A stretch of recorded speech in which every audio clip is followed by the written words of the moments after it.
Hey everyone, what's going on? This is Eddie and I'm standing in front of a site that is being constructed.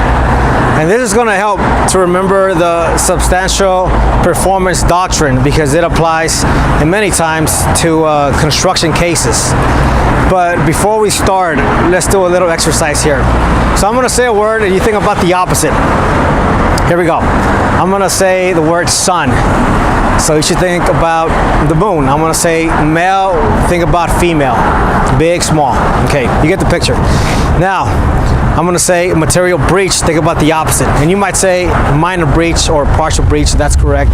But I want you to think of another word as well, and that would be substantial performance.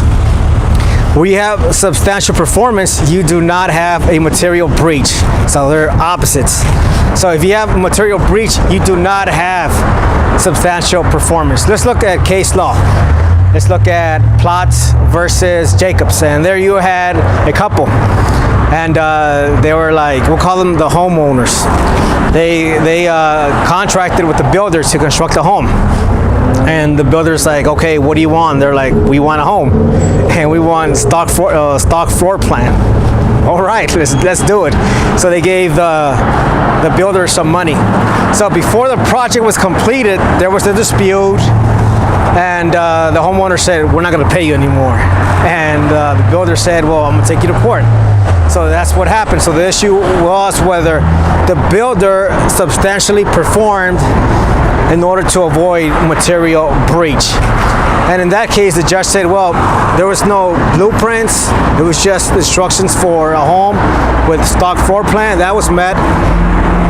So in that case, in that situation, substantial performance was met. Now, it would have been different if the parties would have agreed and they would have had specific terms. For example, okay, we want a solar panel, we want a certain type of concrete slab, we want insulation, but there was none of that. So the test for substantial performance is whether the essential parts of the agreement are met. It's whether the essential parts of the agreement are met.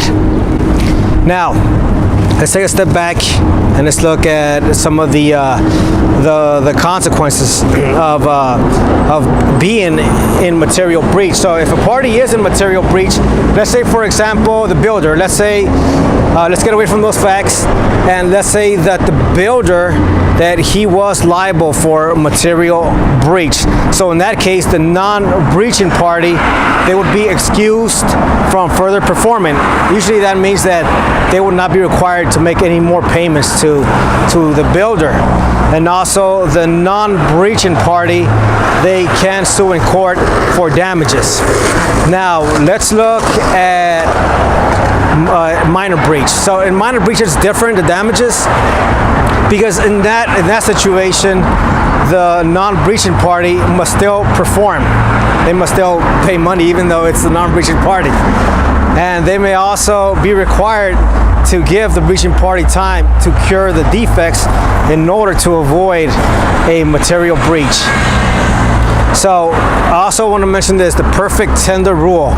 So the perfect tender rule, that would fall under the UCC. So if you're under the UCC, don't even worry about substantial performance. Don't worry about the difference between a material breach or a minor breach, because if you're under the UCC, and then every breach is material.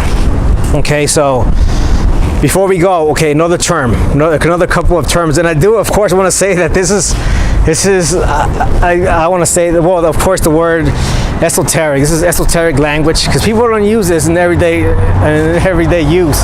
They don't go to the bar and they say, "Hey, let's talk about substantial performance." All right, but two more words out there that are related, and those words are these. The difference between a condition and a promise. Now, if I were to ask you, what's the difference? Okay, don't answer. We'll get to that at a different time. But I do want to say this, that substantial performance, it doesn't matter if the terms are part of a set of conditions or they are just promises. So even if it's a promise and you don't substantially perform, you can still be liable for material breach. So just think about that for a second, okay? And again, there is a link here at the bottom. Click on that. So I hope this helped. Until soon.